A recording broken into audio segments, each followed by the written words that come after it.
Hey guys, welcome to session 45. Great, great achievement.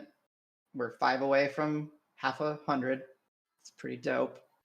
Last session, let's see, the Crass Menagerie last session had picked up near the original Hag's Hut, the false oracle, where basically their real exposure to the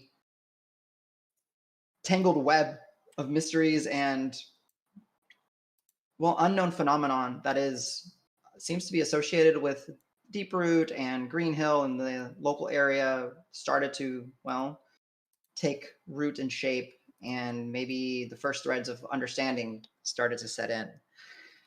Here, returning to the Hag's Hut, you saw it in it's disheveled, it's basically barely a framework. No windows, no doors, moss and other vegetation have taken it. Roots have begun to grow and uproot it. But the chimney does stand in a very crooked, broken state with no smoke emitting from it. If one were to peer into the ethereal, they would have seen that, I don't know, because none of y'all did. Anywho, so walking through there, it became clear that the group was going to now start heading into a portion of Deeproot that only one member has ever been in, and that was Pebble, Rock's faithful familiar. Using Pebble as a guiding light, and the group has now traveled 4 to 5 days with the same routine, up on hills, resting, going during the day, sparingly as you've approached further and further north, following Pebble's lead. Have you started to see what life had started to return to Deeproot in the form of, all manners of beavers, reptiles, slavs, boars, birds, insects? It has now started to significantly dwindle and diminish, and the landscape has still, where it's mostly gnarled roots and thick vegetation, has begun to open up some. And the hills that you are encountering now are actually covered with life. And as you guys have approached further and further, there are now even trees. And as if these hills were never barren in this area. One evening when the group was traveling, a rainstorm did roll in. The group managed to stay warm and dry thanks to some ingenuity. Continue. Bless you. And we're able to continue pressing on with little negative side, repercussions. As the group did trek on, Al, and I can't remember who else, but Al for sure noticed almost like a electric smell and feel to the air as everyone's hair started to stand on the back of their necks and on their arms, and elementals from the swamp water began to manifest and arise, and the group were assailed by them, taking up defensive stances and working as a unit. You guys managed to battle off not 1, not 2, not 3, but actually 4 of these swamp water elementals. And Calisor did confirm that these things sometimes just happen due to the latent energies of, Deeproot. From there, the group did gather themselves, trek on for about another 3, I think it was 4 to 5 days, where the trek, which we did off, the recording had stopped, if I recall, went fairly well. You had encountered packs of roaming undead, but nothing in large numbers that were extremely threatening. You are starting to see some troll tracks and the signs of troll hunting parties as you continue forward. The vegetation around you is becoming to lose that. Sorry, when you say troll hunting parties, is like people hunting trolls, or trolls No. that are hunting? Trolls that are it looks, so like groups of trolls that are out there working together. Hunting. Yeah, Okay, hunting. got it. Yeah. You're seeing, with the vegetation starting to lose its greenish color and starting to pick up more like reds and purples and grays and on a faded scale. Most of the vegetation here, especially the trees, are covered in those old man beard, the usnea, and they look like, those little, like, almost like fuzzy coral reefs, coral and like thistles, and they're all different manners of colors, ranging from white to red to purple to yellow to orange. Uh, they are in numerous and basically beyond counting. But as the group has been trekking, with some of the hazards and all that, tired, worn down, it is the evening of the 5th day since the water elemental encounter, uh, and you guys are on camp, and it is apparent that one of you, in the form of Grant Frostmason, is feverish. He's got chills. Oh yeah, I was sick. Shit. He's not doing well. And if you guys have no questions from there, that's where we will pick up. Did you say? Sorry. Did you say we were days after the elemental? Like fight? 5 days or so, yeah. So we've had a long rest. Oh, there? definitely, yeah. Like with. I don't remember if I did that or not. So I just want to. That's fine. Yeah. So essentially, everybody would be long rested. All your items at this point, even if you were using them regularly, we'll just say are fully recharged. I'll say with the amount of scavenging and harvesting that y'all had done previously, you guys did not have to start dipping into your rations. So, that hasn't necessarily been needed to be adjusted. The torches, we'll just say, you guys were able to find some more man-eater plants, dry them out, apply them. So the torches that y'all have are still there. However, we'll start trekking in real time. The other thing that I do want to mention on the recap, as I mentioned, some life is going out. Calisor, as you're, perusing and all that, some of the more finer forms of vegetation, like those little flowers that helped with the insects, and like the nicer type of plants and all that, are not making it here. Like, you've been keeping an eye out for it for the last 2 or 3 days. You haven't seen any of those little red flowers or little purple flowers. It's really just the gnarled, heavy shrubs and bushes and trees, and just the abundance of those usnea in the trees. So, but go ahead. Do we know what Grant got sick with? Is it like food poisoning from the ladle? We've been pretty good with the ladle, right? Yeah, I think so. Yeah, All been eating the same food. Yeah. Ooh, okay. Marb, on the question, go ahead and give me a nature check. Ooh. Trying to ascertain what's up. You do get your benefits for being in the swamp. Swamp powers. You said nature? Yes, sir. 2 and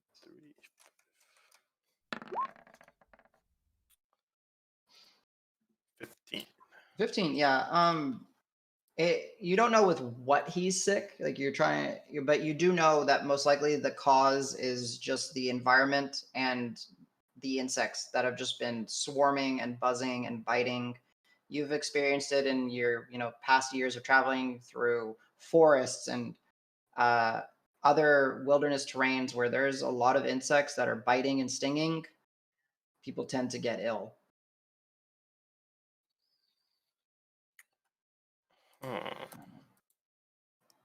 Okay. Hey, Grant, wait up. How are you feeling, man? I'm fine. I don't know. Nothing to worry about. Believe me, I know a few things about feeling a little off and thinking it's no big deal, and then wham! A couple of days later, you wake up with like cold sweats, man. Just keep us informed if you start feeling under the weather. I can give you some cure wounds, pretty basic, but I think Cal is pretty good at healing. And if we need, him and I can look at some magic medicinal plants here or something to help you, just in case, Sure. Yeah. Well, Like keep us posted. Keep an eye out for those. I'll keep you updated. Thanks. Do you have any symptoms as like out of character talk, like losing life points or like I don't know, slow movement? I don't know, things like that. Just being sweaty and tired, or You are tired. This is like the first evening that it's really hit you. You're feeling sluggish. You're feeling tired. You're coughing and maybe causing a bit more sound than you want to, right? You're just very just uncomfortable. Your armor is heavy. You're sick. Like it would take some more investigation, maybe to figure out like what it is. And all that. Well, I guess throughout the day, because Mhm. Grant's wearing the samurai armor, and it's actually super comfortable. And it's kind of light for its weight. But today he's been like shifting in it all day, and like moving his pack around a bunch, stopping and putting down his shield, and like rubbing his shoulders and shit like that. It's just like it's like how someone who's kind of got the flu coming is kind of sore all the time before it like knocks them in their ass. Okay. Just let us know, man. I don't want to carry your old ass body out of this swamp. Or sore muscles, something like that. If you got something like that, maybe that'll probably just all the marching these last few days. Anyone who is proficient in medicine, just like while you guys are making camp and all that, you guys can go ahead and give me a medicine check. I don't know if anyone is, but if you are, you can. I mean, Al is technically, right? Yeah, technically Al. Actually. Yeah, Al's technically. Is no one else but Al? Really? That's interesting. Okay, cool. We got the magics. It's fine. I'm medicine man. So Al, I won't give spoilers to your backstory, but having been in other swamps at certain times through your life, I'll leave it at that. It looks like, he definitely got something. It has different names, the biting itch, the itchy nuisance, things like that. By the way that he's like describing the achiness and the soreness, that like he's not gonna get a good night rest. He's gonna start itching and breaking out in hives, and that medicines can cure it. Certainly, it's more along the lines of you rolled a 19. It's a disease that's transmitted. So, Spooky. Well, sounds hopeless. We leave you behind. Oh well, good one. We'll make sure to cook your body right so we don't get it either. And energy will feed us through this journey. If you stir it with the pot, I guess, or the ladle, it's probably fine. Oh yeah. That might help. Would I know anything that would be able to, like any herbal thing that would be able to cure it or alleviate it? Sure. Go ahead and give me a nature check at advantage because of your medicine roll.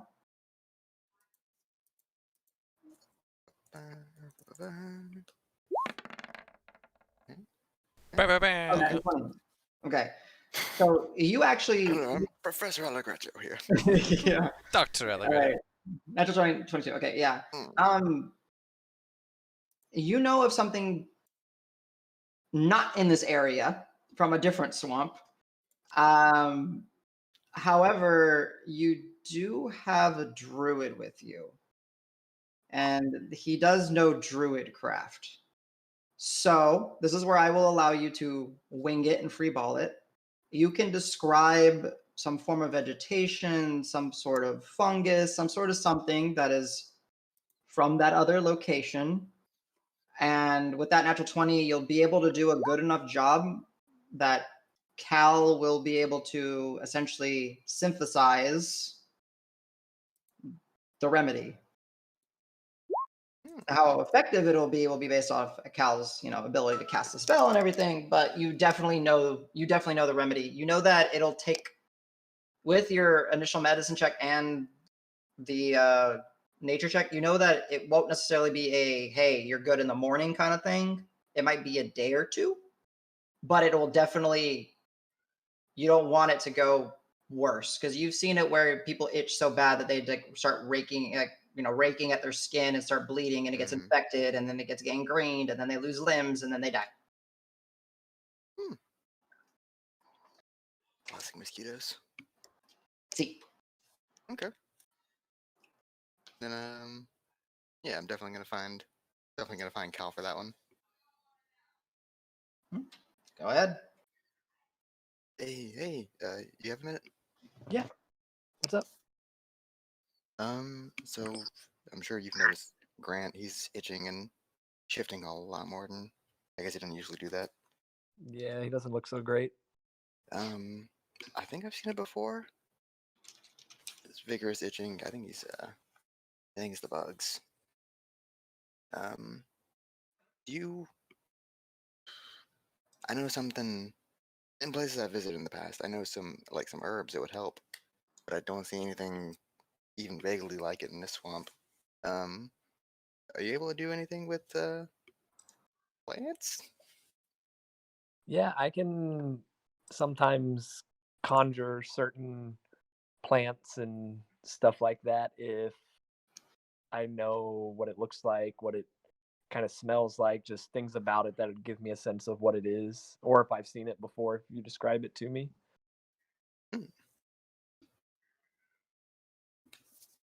So, I believe there's an herb called humminggrass. It looks like lemongrass and gets confused with it a lot.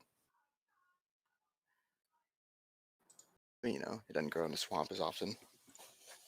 If you look in the Right. right places, you can get it. It has a bitter taste. What color is it? It's got a hint of yellow. Hints of yellow. Lemongrass. Kind of streaks of yellow. Where did you see this before? It was it's southeast in the morass. Okay. Are you from that area? Yeah. Yeah. Oh, interesting. We'll have to talk about that sometime.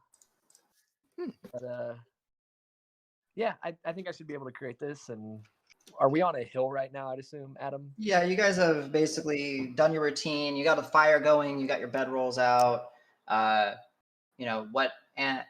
What rations you have had as you guys have been trekking. You've realized that it's becoming increasingly difficult to forage, but you guys are definitely on your hill. Yeah.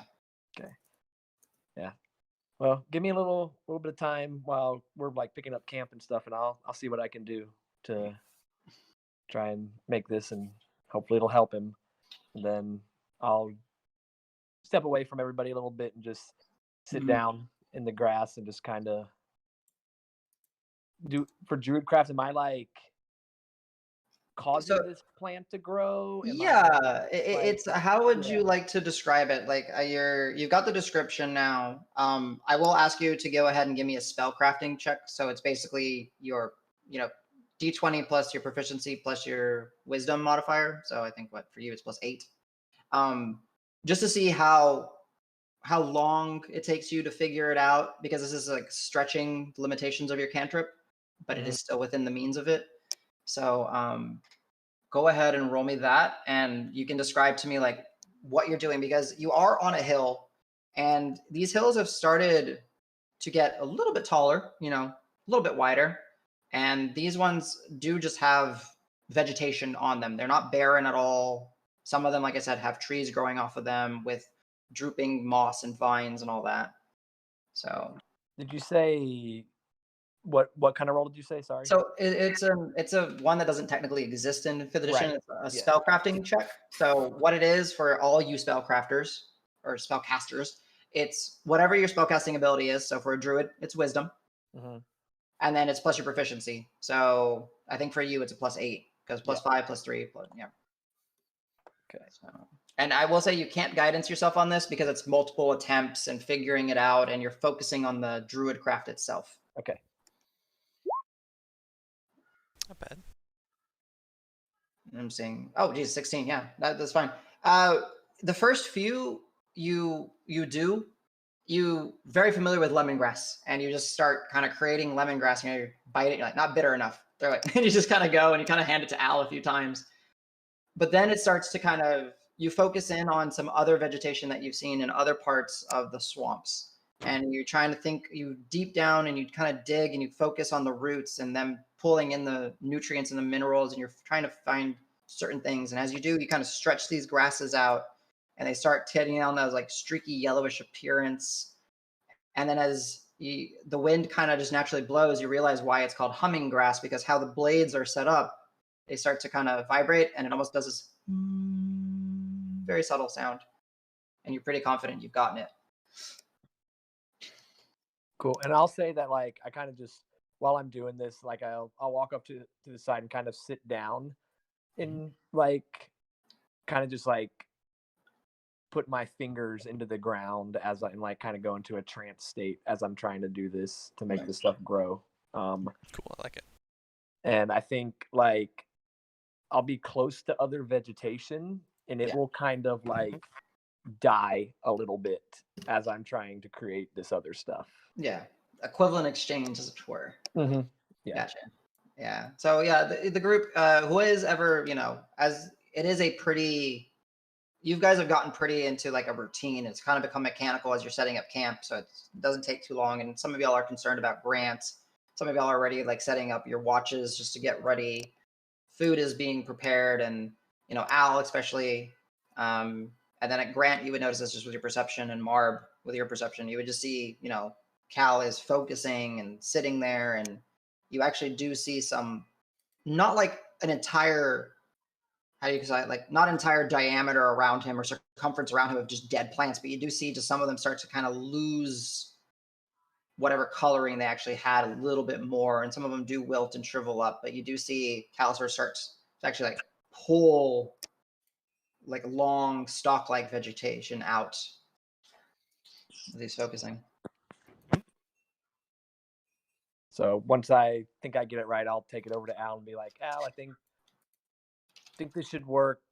Do you know how to, like, does it need to be put into a tea? Does he just eat the grass straight? Like, do you know how it works from here? Up to you, Al. Go with it. I'm definitely gonna take a bite of one of the blades. That's right. Eat it. This is it. Good. Suppository. Maybe the old man will like it. It's usually served as a tea, but I've heard it can be chewed. I think the tea would be more effective. So I think this amount's pretty good. We could really do either. Do I have a good way of drying these? Classic fire. I mean, we've been drying the man-eater plant, so we should be able to do the leaves the same way. That's a good point.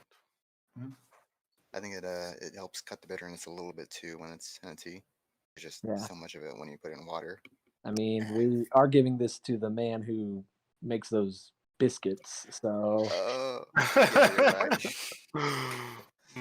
Maybe he'll want a second cup. Yeah. Yeah, probably. bitter is better than no flavor at all, kind of thing. Come on, beer. Come on.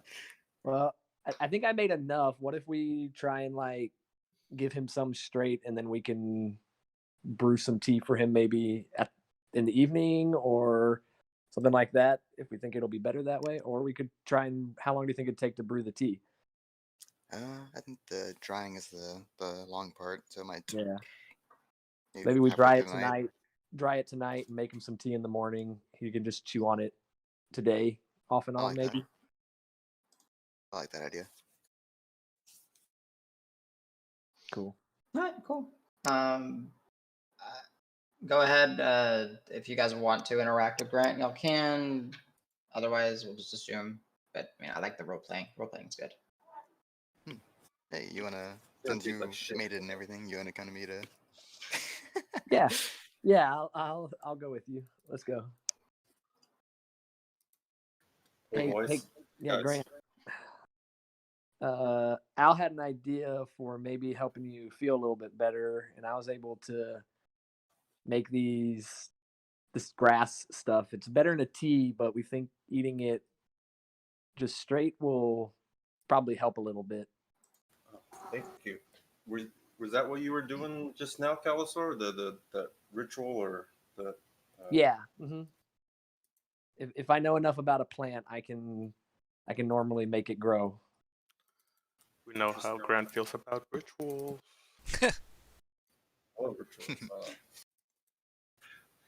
Thank you so much. It's a little tax- bitter. That's one reason we want to try and make it into a tea. So Mm. sorry about that.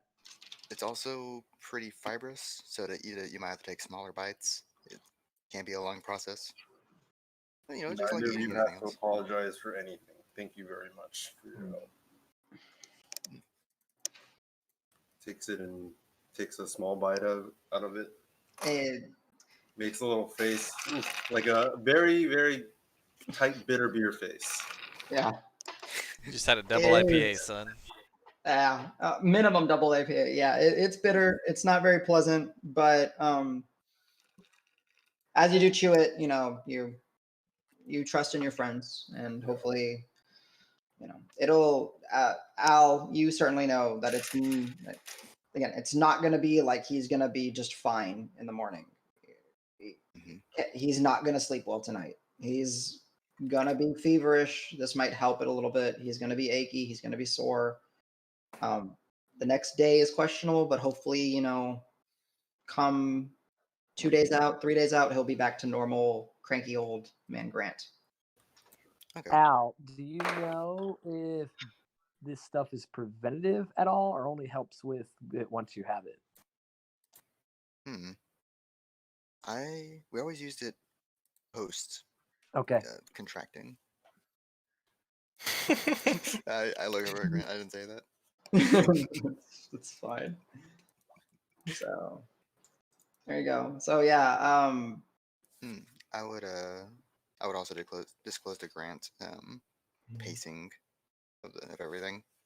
oh yeah, you know that too much of it will just destroy his stomach. His body will not be happy. Does So, the ladle, Adam? Does the ladle require attunement? It does, doesn't it? it does, but you guys are your companions probably do have certain. I hate saying it, mechanically speaking, have slots available and all that, so you Right. can. Yeah, I probably hand it off if somebody wants to take over for the cooking tonight.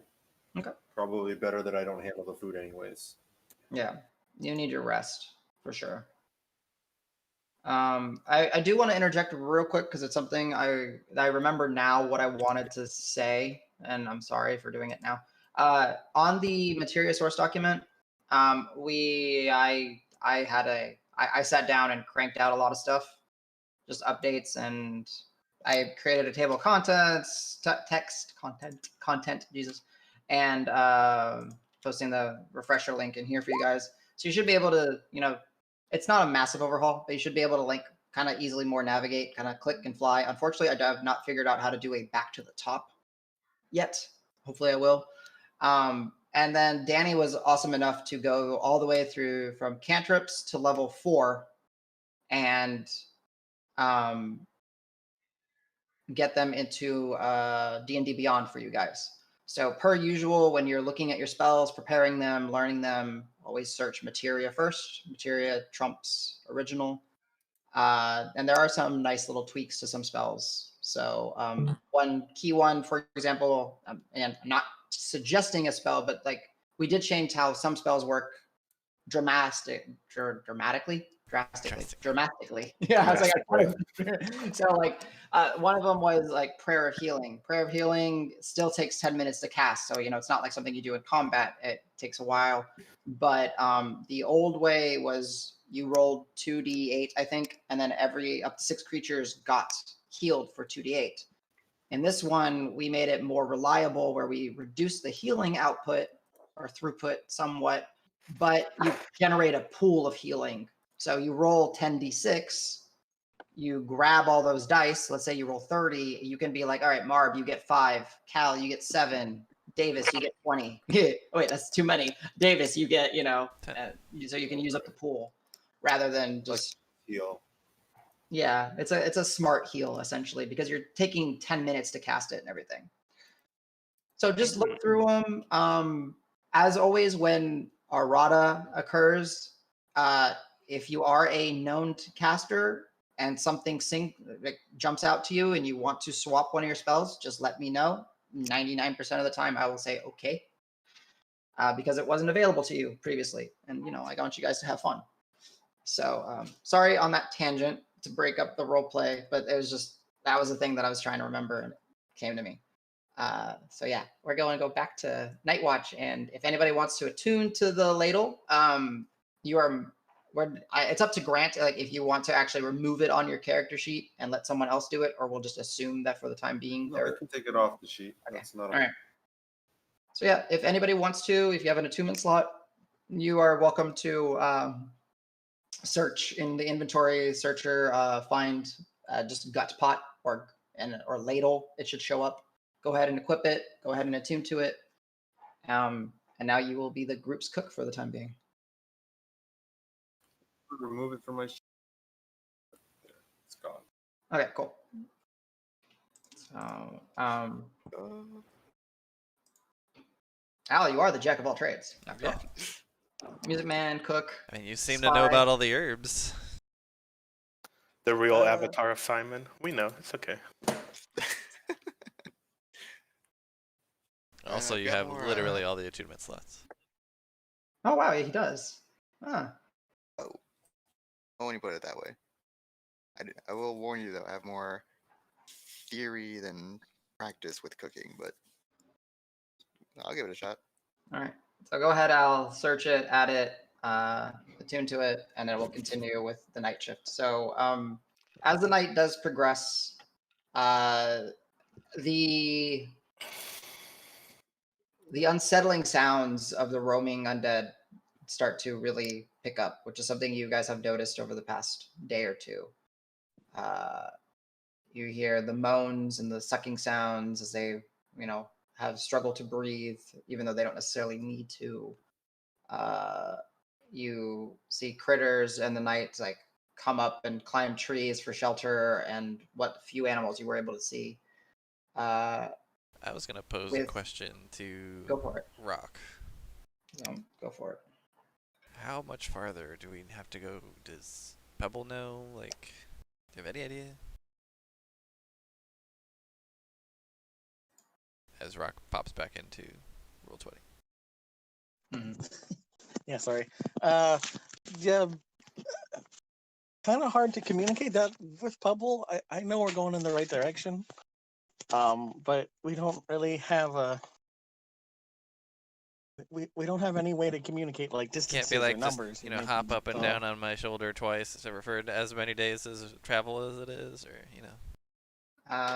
Let's see. I want to see what Pebble's stat block is. I mean, you certainly can try this by all means.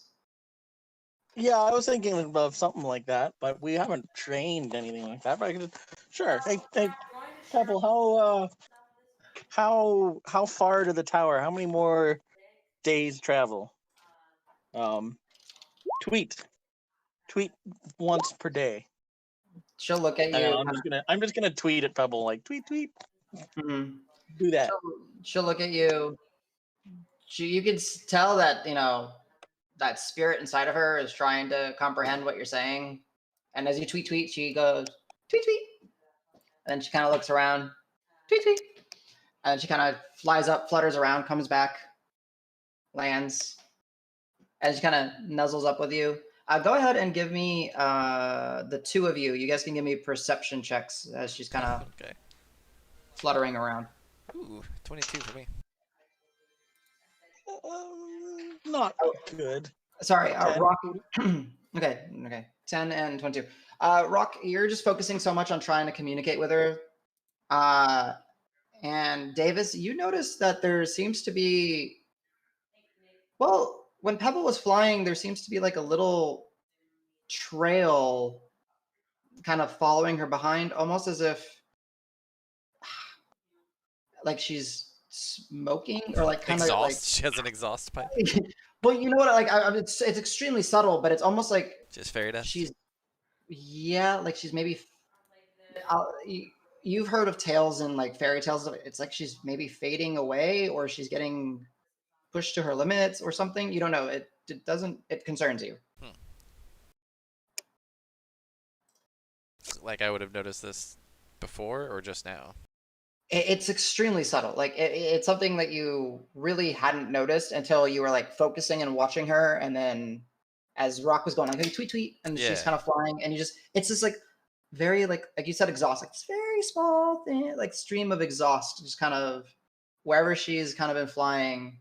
And you notice, I do believe this might actually come in handy. You are proficient in animal Yes, I handling. am.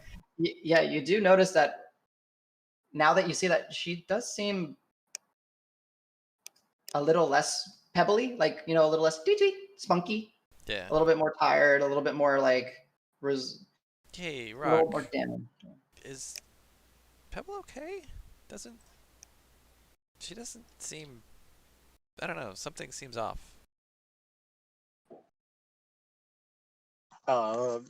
Yeah, I'll call Pebble over. Pebble, are you okay? I'm just gonna study her. Yeah. So as you call her over and you kind of, extend your finger out, or is it a camera? And it's to for her to reach, she flies by it and she lands kind of more on your shoulder and just kind of like nuzzles up and kind of, and then you kind of have to grab her and kind of put her on your finger and you're looking at her, and you feel, now that you actually see it, you feel kind of worried and concerned. Like you feel bad that you didn't notice, but you do see that same like it's like if you, I think I have the best way to explain it. Like if a butterfly or a moth like loses its dust kind of thing when it like flaps its wing or you mess with it, it's almost like there's like that little like dust kind of just coming off of Pebble. Like a trail. Yeah. If you want to, you can give me an Arcana check. And if you don't have, I don't know if you have portents. So if you need to roll your portents, you can. Okay. Yeah, I rolled them for I guess for tonight because we've been traveling. Yeah, for the day. Yeah. Yeah. So since I have two, I'll use a 19. So 29 total with your Jeez, yeah. yeah. Yeah. All right. You know everything about Pebble ever now. Well, you know everything. You know everything about the situation, and you don't know really how you get this, but I think part of it is just your stories and your travels and looking through the book, and knowledge has been. It's weird. This knowledge has been kind of just been coming to you, and you've never really given it much thought or concern, and until maybe now it kind of strikes you just a little bit. Like, how do I know what's happening in a sense? And you understand that you are in a magic latent environment. You've heard about this dark engine that's sucking magic away. Pebble is a magical creature. Therefore, her essence is starting to sort of be sucked in by that dark engine. So one thing is that you don't know necessarily the range on the dark engine, but you know that we're in proximity of it. Is the proximity a mile? Is it 5 miles? Is it 100 miles? You don't know. But you know that it's the dark engine, most likely. And with a 29, natural 19, you can start to ascertain that being in this environment is kind of like, the best way is like toxic for Pebble. It's difficult on her. It's like she's an entity of magic and she's starting to be like drawn and sucked away. You can expend spell slots into magic, into Pebble, to help sustain her. If you wish. Would putting her away help? With a Giving her a 29, break. yeah, so you do know that putting her away will certainly help.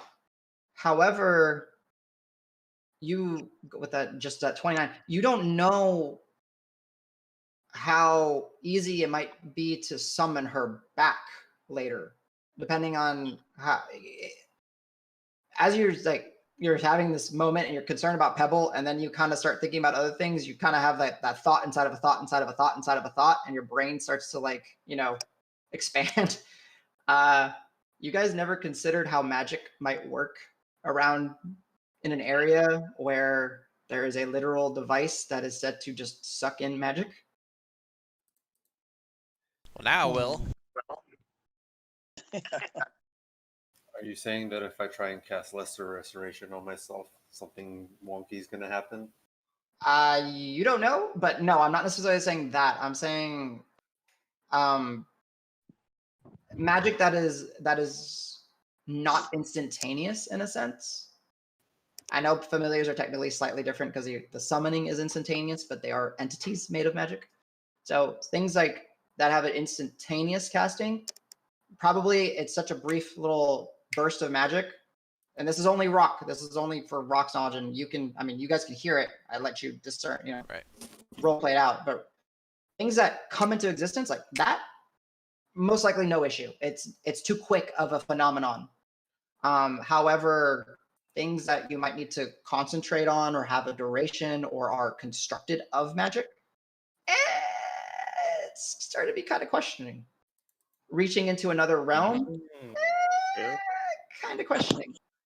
David, I think you should play with stuff. What's the Uh, worst thing? oh, actually, one other thing, because you rolled a goddamn 29. Or you didn't roll it, you kind of forced it. This might also affect magic items. I'm gonna pull the group together and basically tell them hey guys, kind of looking at Pebble as she is. I just realized we may have a problem. It's kind of twofold. One, I think we're getting close because Pebble's Good. struggling. It's not a problem. The magic in this area is draining, and Pebble's magic. If we lose her, I can't get her back. I don't have the materials to that. I didn't plan that part out ahead of this trip, and she's kind of her only way there. So I think over the next day or two, we need to travel fast because that. And then when we get where we're going, I don't quite know how magic's gonna work. Some things probably still will, but What about things like this? And we're then I in- hold up my glaive, like this discount. I don't know. I can't tell you guys for sure, but I think we need to be able to plan a little bit for a little bit of unexpected results when we try anything magical, and we may end up having to rely on stabbing things more so. Which, hey, Marv, right up your alley, buddy. Exactly. All right. But Good old days, nothing Pebbles, spooky magic related. Good old stabbing. Pebble's hurting a little, and I'm gonna rest her more. And then yeah, if we lose her, she's gone. I can't get her back till we leave the swamp. Can you ask Pebble to at least point us in a direction like north, south, east, something like that? That we at least can head in that direction and try to. I mean, with the scout map I've been ourselves. keeping, I can keep direction pretty good. We've been going a pretty consistent direction. I mean, with or without her, I think we can kind of.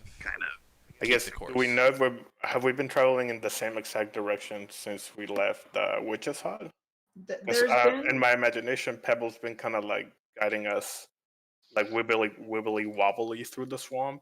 Yeah. So I'm gonna use micro and macro view. Micro view, it feels very much like she's hopping and jumping around, and there's a lot of going this way and then this way and getting around this and doing this. But if you zoomed out macro view, you're basically going in a cone, like your degree of distance of travel has been relatively consistent. It's not a straight shot by all means. So Marb, you're right. Like you guys have been going, 30 degrees to the right on this track, and then later you double back and go a little bit like 20 degrees to the left, and then back another 5 degrees to the right. It's just how Pebble got here or whatever it is. But the general like cone of travel is in a northern, maybe slightly northern eastern direction. I will say, as you guys are kind of gathering and Rock is talking about Pebble, anyone who is trained in animal handling or in insight, you guys can give me a roll. Sorry, what was the Animal handling or insight? Something to do with Pebble. Neither good at those. I don't What think about bird. just being a bird? Yeah. Pebble is a bird. Barb, you know what he's saying? All right. And right, Pebble. All right. Calisaur, to you, it dawns that if what Rock is saying and how long it took, it's very likely that Pebble, never made it all the way to the tower. She probably faded and poofed at some point. Oh, we're fucked. Yeah, I'll definitely share that with everybody. Guys, there's a really good chance that Pebble never made it all the way to the tower. So we're definitely going to probably have some of this trek where we have to figure it out without a guide. Okay. I mean, that makes the choice a lot easier. Yeah. Let's just keep Pebble alive. If we assume she never made it, we might as well So do we have to leave take Pebble it here? slower ourselves and go carefully. Do we have to leave Pebble Then behind? try to speed up with Pebble, yeah. Adam, something I probably would have been doing these nights leading up to this would have been pulling out my shard from time to time and just like still messing around with it and seeing if it's reacting to the stuff going on. Would there be any chance like it reacts stronger in the direction that we're walking over a different direction or anything like that? Clever. Over how many days do you think you've done it? Since the water elementals or what? Yeah, I mean, I was even looking at it because I Yeah. pulled it out the night before the water elementals just to try and figure more out about it, and had done the whole. Yep. No, because I did it at the water elementals with Davis Yeah. blinking. So yeah, since Right. then I'd be even more curious Yeah. about it. Yeah, I'm not gonna make a roll for it. What is your? Let's see. Your insight is passive 18. Your wisdom is that. Your intelligence is fairly high. Yeah, I would say, Cal. It's not necessarily like a needle and compass, whatever that is, because you don't know what that is in the world. No, I'm just kidding. It's not like a. The equipment list, actually. But yeah, if you are patient enough, and in the best way you can guess is maybe you're like in a channel where the energy is being siphoned stronger or is coming through, kind of like a river. If you manage to somehow stand near one of those or find that, it does feel like the crystal does wane if you like somehow just have it kind of like floating, like it's just like in your hand. Right. It does seem to like kind of roll or start to kind of want to go in that direction or spin in that direction. Interesting. Cool. Yeah. So I say we just. Sorry, Rock. I know this is gonna be hard, but to go as fast as possible, we probably just follow Pebble until Pebble disappears, and we'll have to get her back at another time. And then we can use my shard to kind of at least have a decent idea of what direction to head. It picks up on the streams and magic and stuff like that, so I think we can follow it kind of. I mean, does Pebble have to die for this? Well, so Yeah, your shard's not gonna disappear or evaporate. right, it'll slow us down. And to my understanding, a familiar, like, she'll disappear, but she won't be dead. Yeah, but we won't be able to get her Right, back for but a long time. I can't get her back because I didn't stock up on the proper ritual materials to get her back. What are you Which missing? means on our way out, what am I missing? Everything. I didn't pick up any of the stuff. Where's my pot, dude? He's got the pot, but he doesn't have incense. He doesn't have charcoal of the right I don't have the quality. charcoal. I have incense. I have a block of incense still with one use left. Gotcha. I will say one thing, Rock, is Calusor is saying that typically, yeah, you would be able to summon her back, right? This, like, when you summoned her back at the Adventurers League, it took a lot of focus. It took a lot of effort. Maybe because you're still getting used to doing the whole wizarding thing. But now, kind of seeing what's happening to her in the first place, you don't know if it's not necessarily just damaging the actual spirit that Pebble is.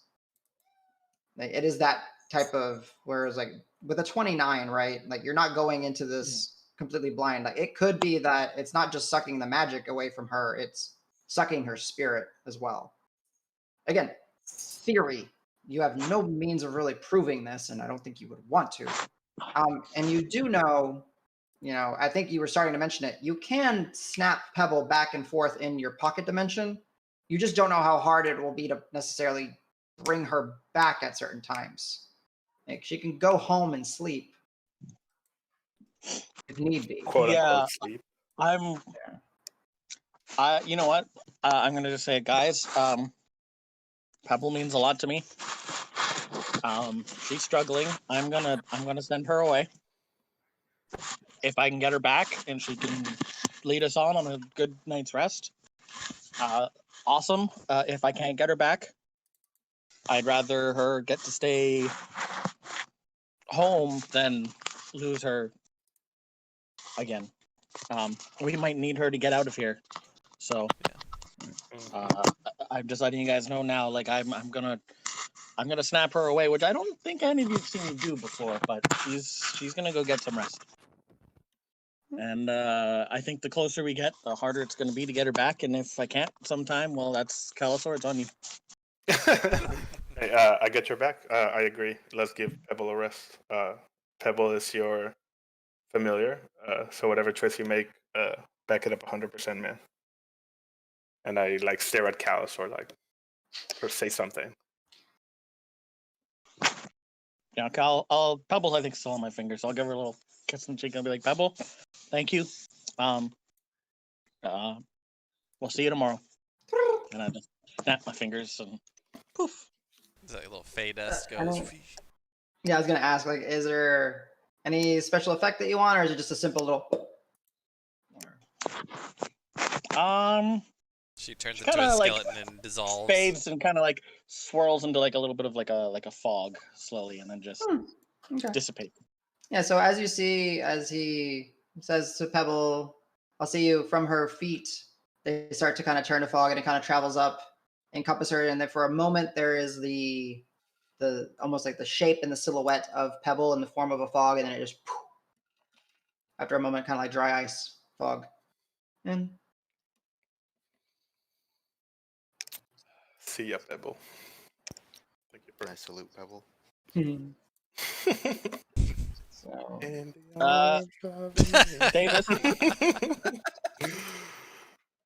I'll just thank you. Oh, I should have seen that. It's okay. Thanks yeah. for looking up for. We should have seen that. We tend to think of Pebble as magical, but Pebble's is also part of the menagerie. It wasn't all of us who were relying on Pebble too heavily. Ever since Pebble and I shared that night at the Bronze Hook, we have a kinship. Yep, Pebble's tight.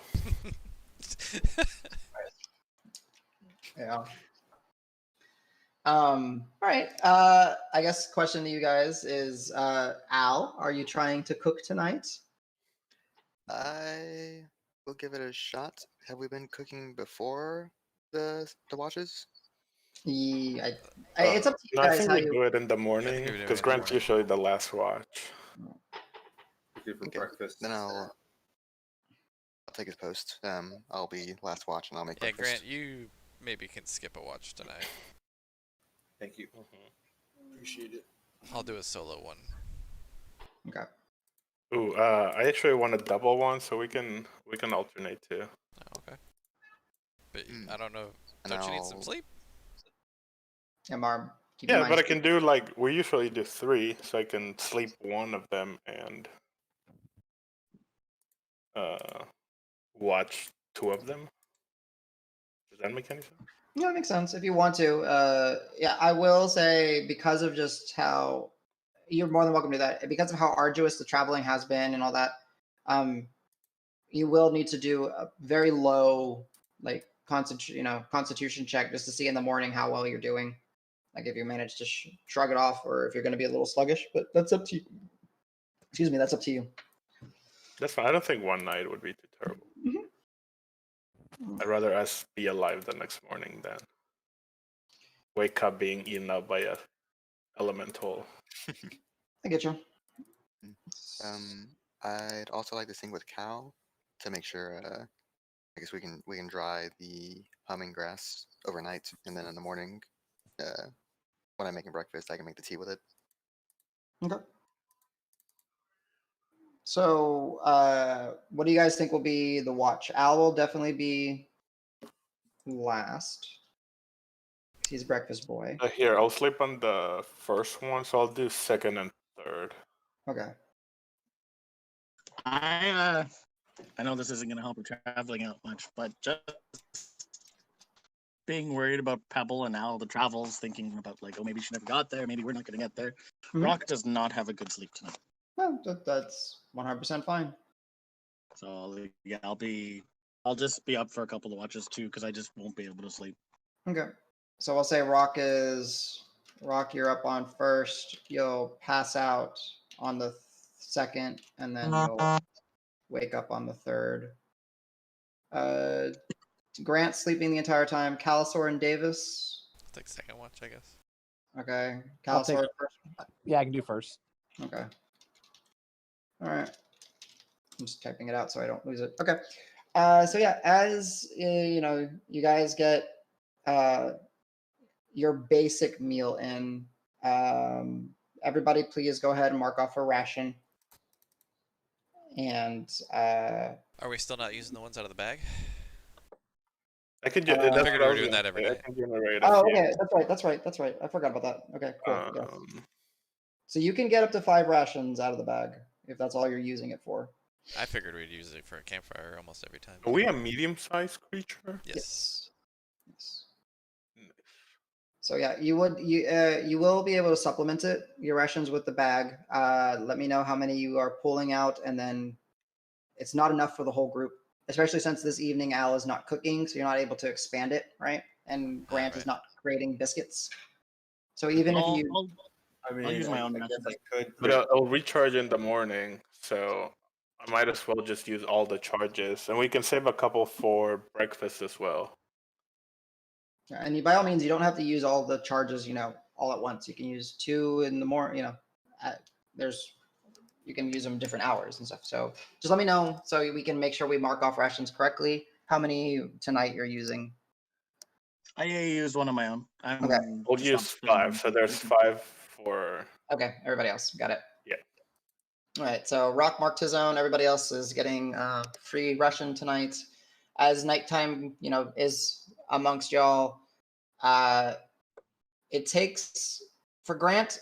Unfortunately, you're not gonna have the best night's sleep. You're coughing, you're stirring, you're getting hot. Rock and Calisor, on the first watch, you kind of come and check on Grant a few times. Get what semblance of like a rag or a cloth just to kind of help dry him. from all his sweating. Calisor, you just know that his body's fighting it, and hopefully the tea and the root will, or the humming grass will help. But there is enough of a it for me to chew all night, I guess. yeah, he managed to get you a nice long stalk. So throughout the, every time you kind of wake up, Grant, and cough, I kind of picture you just maybe chewing on it a little bit more. Surprisingly enough, as the night progresses, as you start getting more and more to the white of it, it's not nearly as bitter, and it actually does kind of just have a more, pleasant taste to it. It's usually the leafy greens that are more bitter. But that's, for you to discover later on. Calisor and Rock, you are seeing undead trekking. They're not necessarily coming to the hill, but Calisor, especially you, they do seem to get to not necessarily abide by giving the hill such a wide berth as previously. And anytime that Grant does stir and cough and all that, you do see them, their attention snap over, and some of them hobble towards the hill. And then you see those husks, which now that you see them actually moving and you kind of recall, no, you weren't chased by them. You see them actually, how fast they move. They are speedy things. They can book it. And you actually, at times, the night gets a little tense because you do see one make like a 1 or 2 footfalls on the hill before it like runs off. Right. Having learned what we learned about Pebble and magic and stuff, what effect would that have on Hans? Like, I know he's a familiar, but he's a little bit different. Yeah, he's a bound familiar. Arcana check, por favor. Let's see. 5, I think, yes.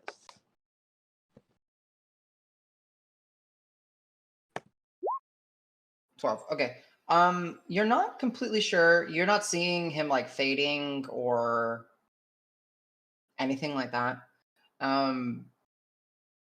The one concern that you maybe kind of starts creeping up in the back of your head, he is technically an undead familiar. Mm-hmm. You're going to a necromancer's tower. You don't know, right? Right. That's really it. But as far as you're looking at him, he's not like starting to turn to ash or fade away, or his nails aren't falling out. He hasn't like, when you have him in his dormant state, he's in his dormant state. When you send him out on patrol, he's listening to you. He's scuttling around, So. Yeah. Because up to this point, like, I had kind of realized that he didn't like the hills. So each night I probably would have been activating him and stuff like that to make sure the hills still had power and stuff.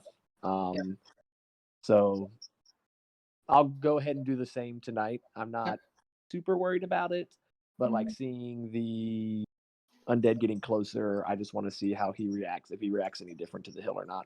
Yep. So on this night, it's not too much of a difference. He's still like, you let him go and he's happily scuttles down the hill and away, right?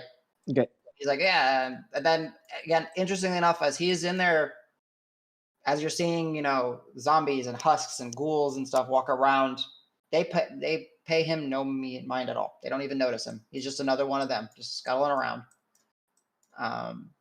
So. Okay. Yeah. And then, yeah. And besides, I'd probably, like, knowing that we're now going to be relying upon the shard, I'd be messing around with it at night trying to get a better idea of how to use it to go in the right direction. Okay, I'll keep that in mind. And drying the leaves for the tea. Yeah, so you're able to kind of put them, as you guys have been doing with the man-eater plants, it's a little bit more delicate of a process. Away from, like, you take some of the embers and coals away from the fire and then just kind of prop them up at a distance and try to keep them so they slowly do lose some of their moisture without burning them or toasting them. But other than that, There's no need for perception checks. Anytime Grant hacks up and coughs and all that, anyone will see that the undead are alerted, and it can be 1 or 2. It can be as many as 15. Bum rush the hill, and then back off.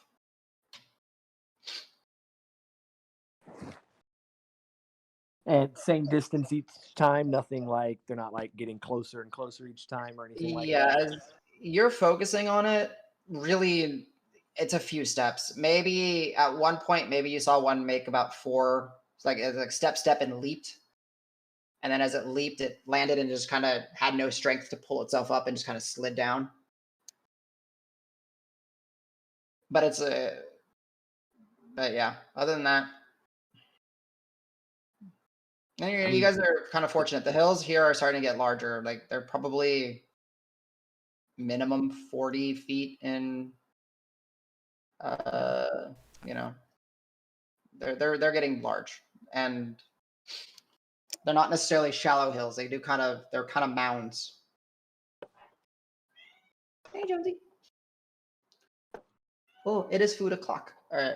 So, anything else on your shift, you two, or are we gonna just go ahead and jump to Marb and Davis?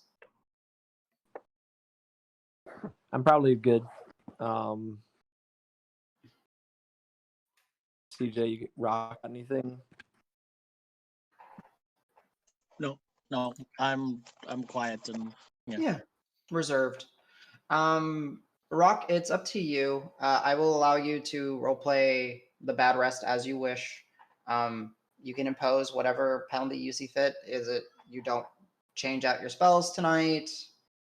But I wouldn't necessarily imagine it to the point, since it's like really your first night. I wouldn't like automatically impose some exhaustion upon you. We can do a check in the morning if you wish to see how you're doing. yeah, check would be good because I just know how I'm feeling now, and it's one of those nights when something's in your mind, you just toss and turn, and yeah, and it would just be very unrestful. I mean, Yeah. I'd still be trying, but Mhm. it's a lot on my mind. Yeah, and I wouldn't have any thoughts at all of swapping anything out or doing anything like that. And my mind's on like, what have we gotten ourselves into? Poor Yep. Pebble. How did I not realize that Pebble was suffering? What a terrible companion you are. Yeah. Like owner I am. Like I just there's a lot going on. Yeah. So yeah, in the morning we'll go ahead and do like a check just to see how well you rest. But well, for sure, you're not able to prepare or change any of your preparations for the day. Okay. So all right, watch number 2 as you guys are starting to fade. When I wake, I'll go wake. You said it's Marvin Davis, right? Marvin Davis, yeah. Mm-hmm.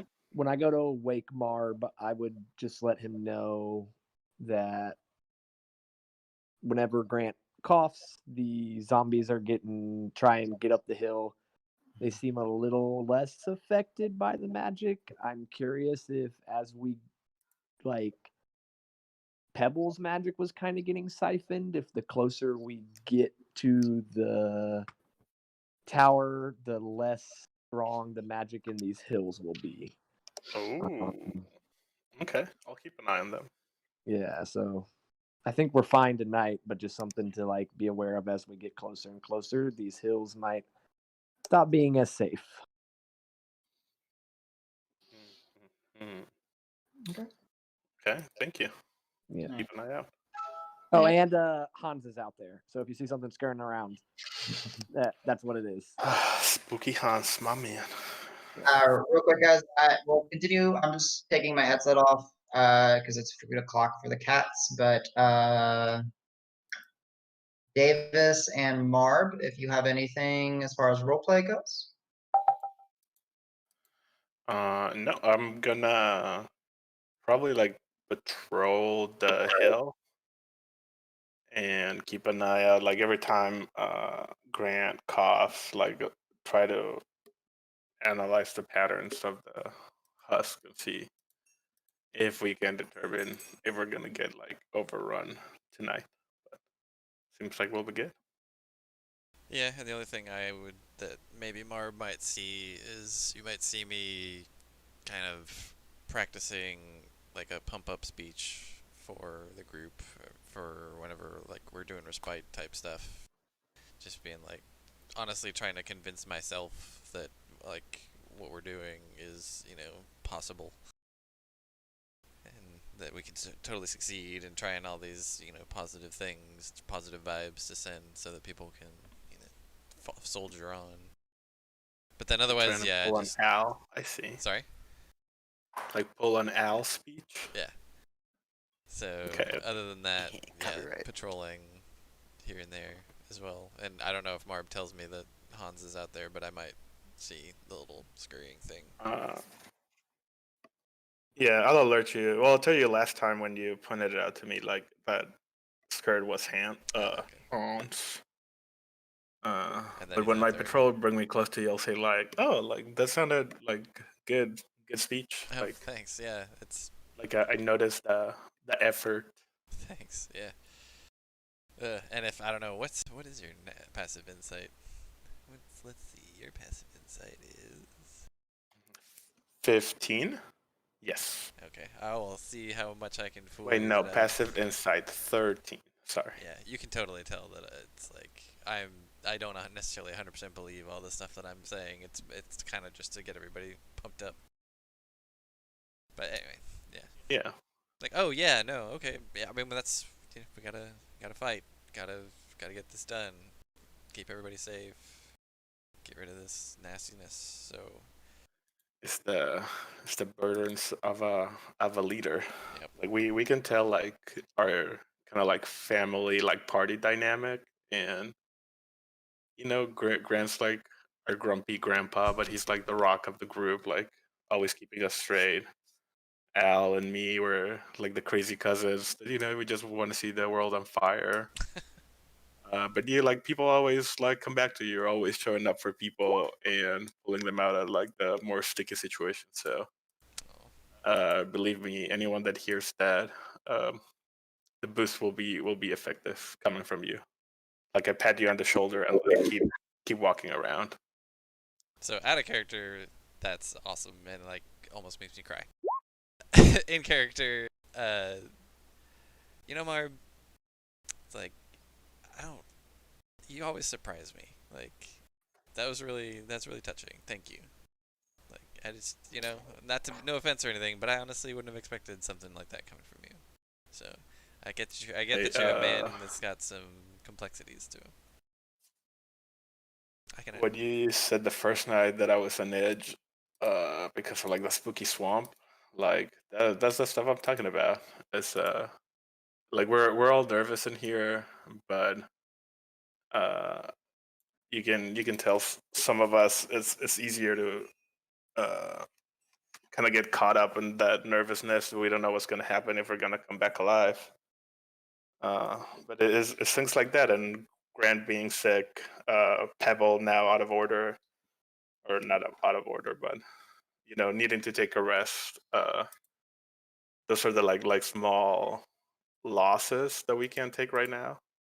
Uh, and hey, we're the only way we're gonna make it out of here is working together. So I agree. if you promise to look behind my back, I'll keep your back safe. I don't know what that saying is, but Whatever. I'll pick you up when you need, and you pick me up when I need. Absolutely. there we go. I got your back, you got mine, Absolutely. kind of thing. All right. You know, we'll make it back. We'll see. You're right. You're right. We I don't got even know. this. Julia's not gonna come pick us up. Yeah, we'll have to find our own way back, but I think if Yeah. we get done what we need to get done, then that'll be the easy part, honestly. Nice. So yeah, nicely done. Good role play. Yeah, guys, on the night watch for the second shift, it's much of the same. As you are keeping your eyes kind of trained on it, Marb.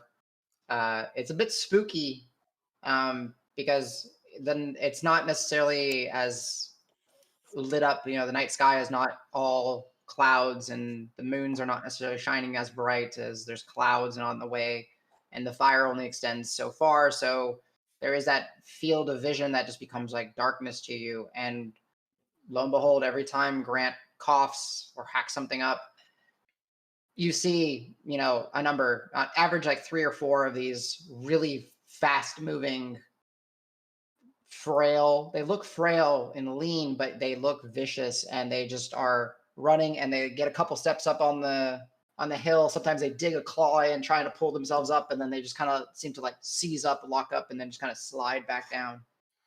I have a question about that. Can I tell if they're like staying there, like waiting for the next cough to try to rushing like the same ones, or are they just like moving around and whichever ones are around the hill when the cough happens are the ones that rush in?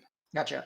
So as you that kind of mindset kind of, the thought comes to mind, you have to kind of venture a little bit further down the hill, and you maybe even, for your sake, you pull one of the torches out of the fire and just kind of help you illuminate, and you're looking, and they do seem to be, there's groups that are like moving by aimlessly.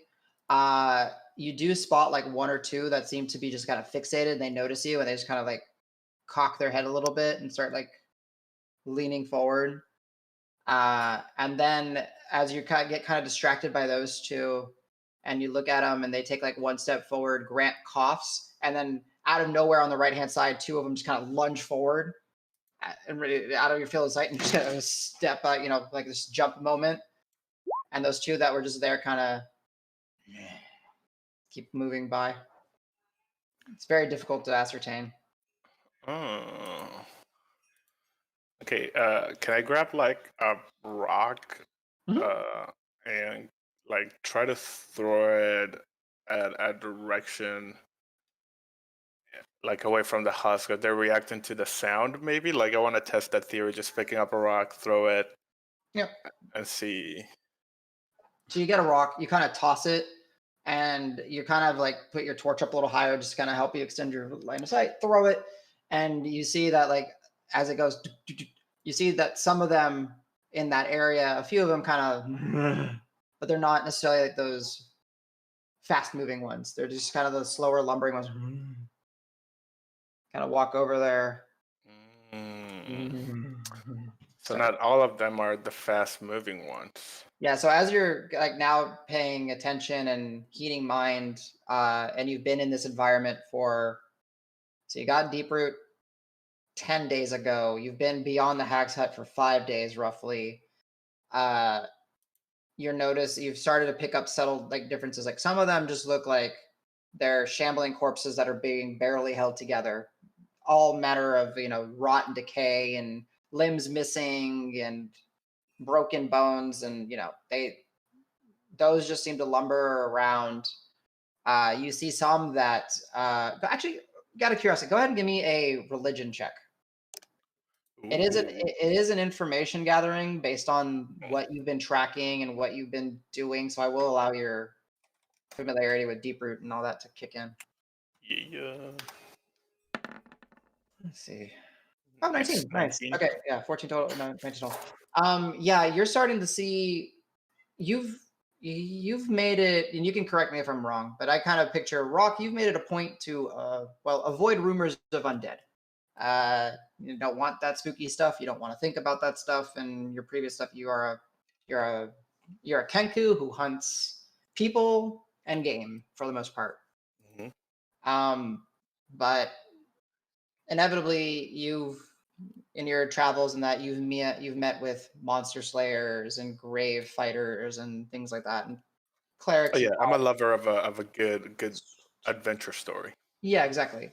And you've heard tales where people are describing, certain, undead and things of unlife that they've encountered. And there's your typical zombies, which you're pointing out. Those are the ones that are just kind of lumbering around.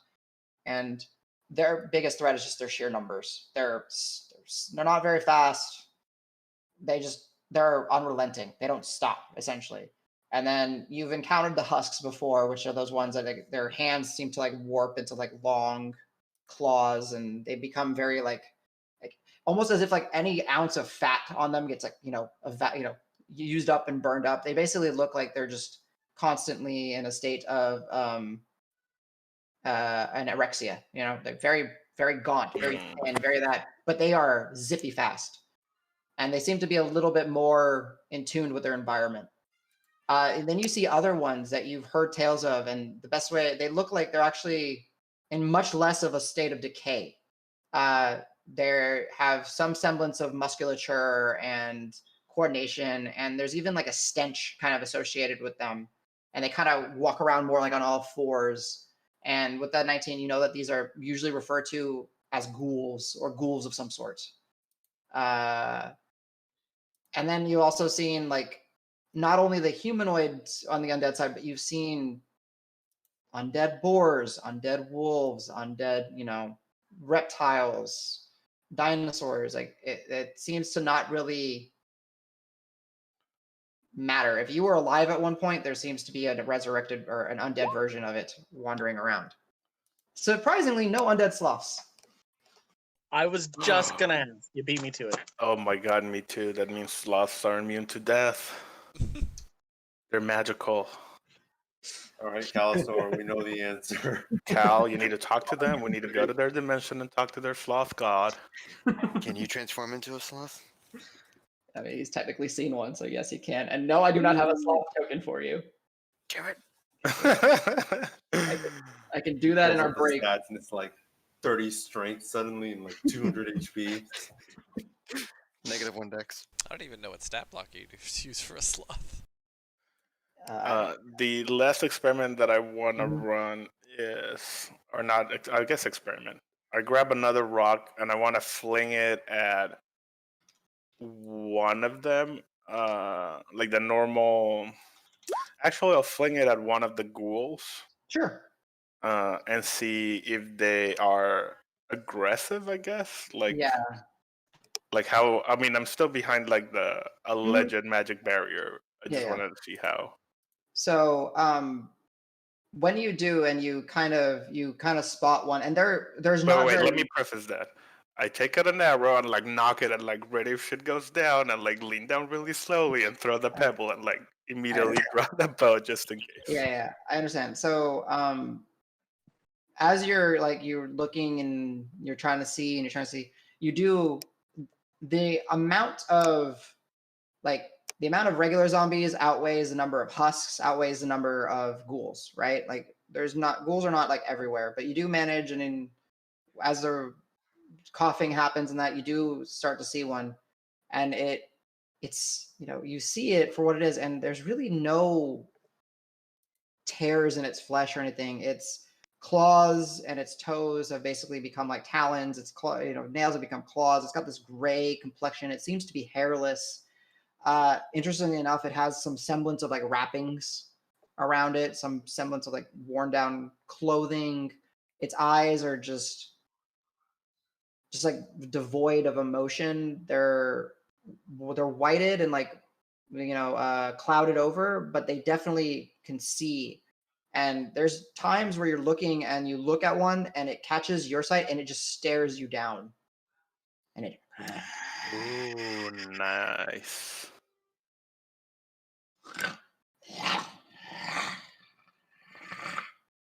And then Grant coughs, and then at one point you get that fortunate opportunity where the cough jerks, is there, and it one that you're staring at does start rushing, and it gets down on all fours and lunges, and it leaps, and you for a second there are playing chicken with it, and then you just back up a few more steps just to be safe, arrow ready, and it lands before it hits the hill, and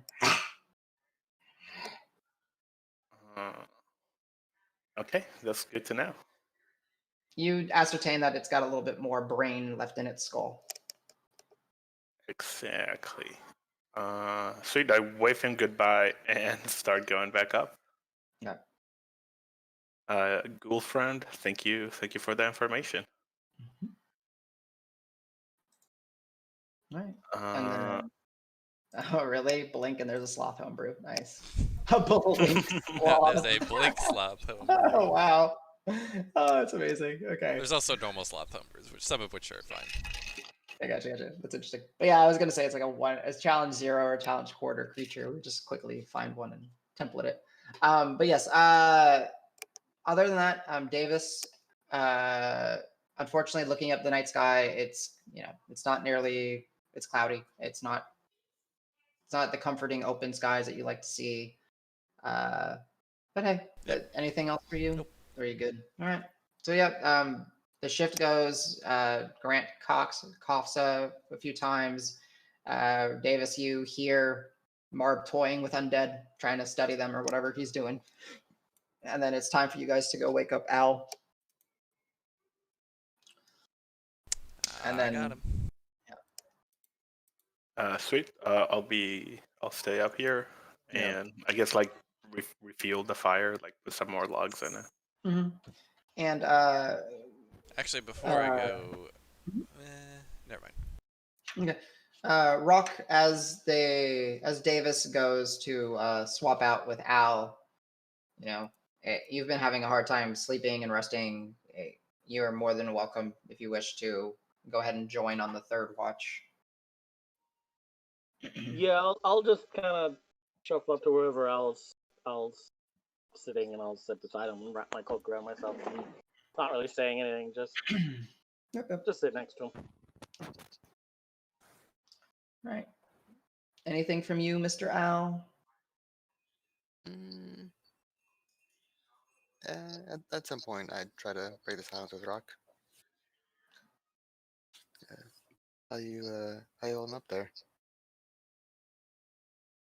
Just worried about Pebble and kind of upset at myself. I didn't see that she was suffering, and I don't know. This whole swamp thing's starting to be really depressing.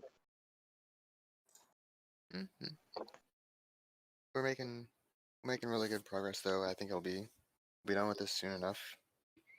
She's helped a lot, and I think you made the right choice, giving her a rest. Just hope we get there. I think we're most of the way there, just because of her. True. We ain't ever coming back here again. This is it. No, I didn't know we were coming back a second time, but this is too many. Let's get this. Joke's on you were gonna leave, and there was another dungeon under the tower that we're gonna have to come back all the way around. You killed the wrong necromancer. He was the good necromancer. You're necromancer is supposed to kill another the caster. bad necromancer. God damn it. Not again.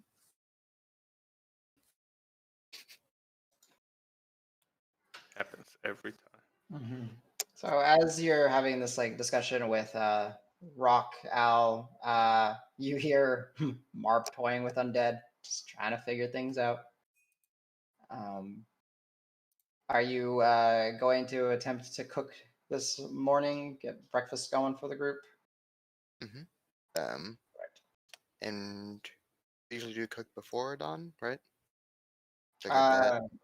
It's up to you normally, I think, Grant, you can fill us in. I think you normally been doing it as part of the morning routine. Yeah. Yeah, just before dawn. Get the pot started. So Al, stew or whatever. Per the item, you'll need. You guys have been able to, with spells and all that, you've been able to keep the water going easily, right? So no issue there. So you have enough water in your water skin to meet the minimum pint requirement, which I think is 2 pints of water. You need enough food for 6 of y'all, so that'll be at least 3 rations.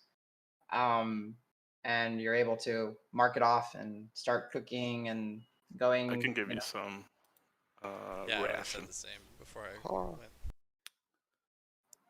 Yeah, I'm awake. I'll give you one of my rations as well. If you want to keep yours, Rock, I noticed that you ate. Did you eat one of your own for dinner? Yeah, I had a few extra compared to everyone else, though. I forgot to get stuff for Pebble, but I made sure I had food. I'm handing you one of mine right now. Same. I fucked it up. I removed all of my rations. Guys, I made too much food. You didn't tell me I doubled it? So Nico, you have 4 rations left. Yeah. So you would have 3 left. So go ahead and just because I didn't refresh your page, so I can see how many you have. I'm still at 10, so take one for me for sure. Whoa, okay. So Rock, mark one off. Davis, mark one off. Yep. Nico, you're down to 3.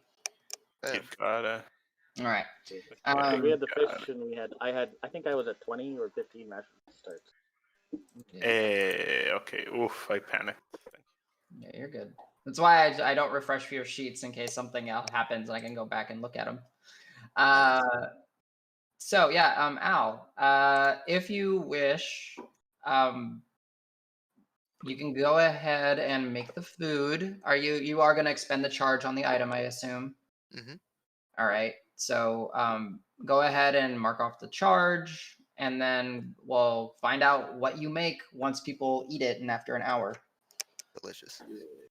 So I was a little nervous throughout the whole process, and then probably just before it's ready, he's like, "Oh shit, I need to taste it." Oh yeah, this needs some salt. This needs a lot of salt. well, it's interesting because you're trying to critique yourself, and then it's like, I need salt, and you taste it, and it's like, no, it's not bad. A little salt, sure. You're feeling like, I'm a master chef or a Yeah, master. this is easy. Yeah. Yeah, I should have taken a different career path. Yeah, it's not the ladle magic at all. It's just you. It's me. Yeah. I knew I was good at everything, or at least decent. Averagely good at almost everything. Oh yeah. Who wants to taste this mediocrity? And then I don't know if I have anything for making tea, but I'm willing to awkwardly pour water back and forth to try and get the tea leaves out.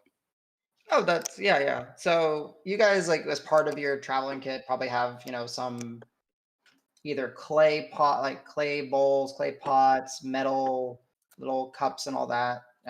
Up to yours. That can be like one of those trinkets that you guys decide to add to your character sheets. Yeah, we have like a mess kit, Meth kit, like yeah, a pan exactly. or something, like Yeah. a bowl. Yeah. And that comes with the standard utensils and all that. So you're very, very easily able to, get the teas going, and you have some of the dried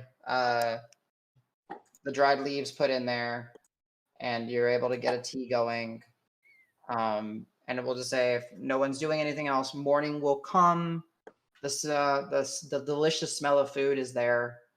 Marb, as you're watching, as the sun does start to rise, the undead, they don't flee from the sun, but you do see that they just start to kind of, their patrol seem to lessen maybe a little bit. They seem to maybe go more back into the woods and away from the hill. But as you've kind of fixated your focus on them, they're by all means not gone. They're just patrolling another area. I'm gonna shake my fist at him like I did Another something. area.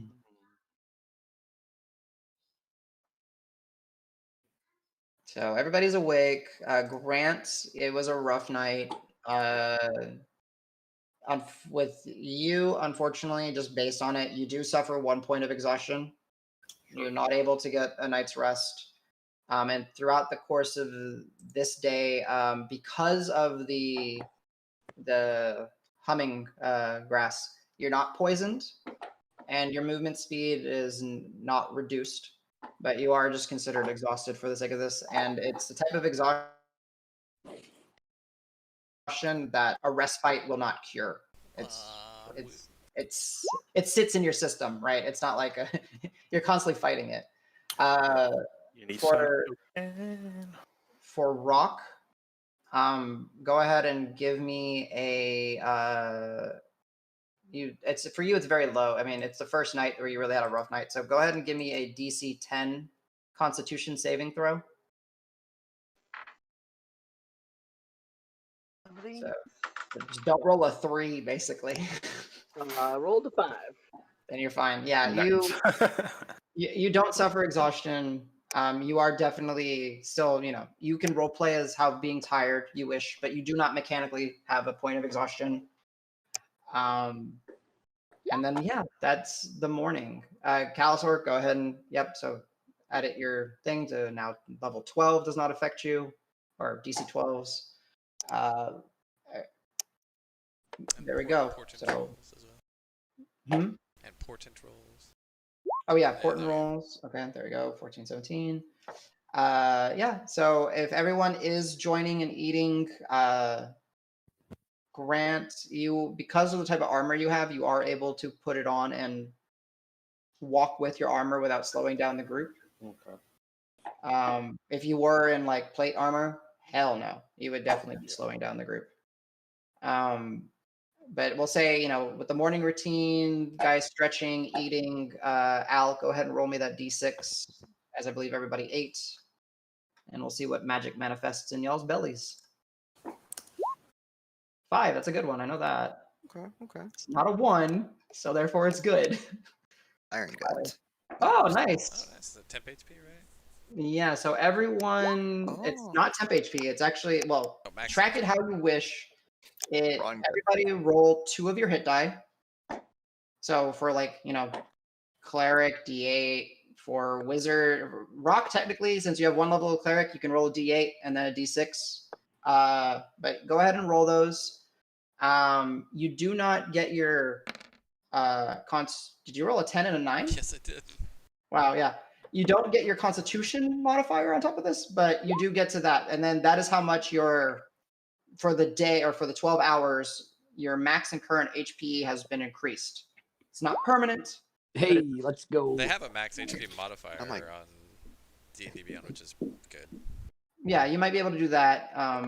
But all of you go ahead and adjust it. And as you guys are eating it, you're feeling hearty. Grant, you're even feeling like, yeah.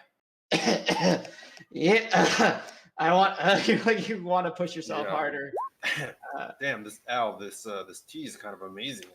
I feel all right already. And as he says it, he starts hacking up again. But Al, I'll take you your feel, word for it. but Al, you feel good because you're not seeing him like start itching or scratching or anything. It's a good sign. Nice. I'm glad we could help out. Cool. All right, guys. So we'll go ahead. It's almost 10 o'clock, and I've been very bad at giving y'all breaks. So let's go ahead and take a break, 10 minutes or so. Since we're playing on, Fridays, we can take longer breaks since everyone's cool with playing longer. Go ahead, get drinks, restroom, get food, get whatever y'all need, and we'll pick up with part 2.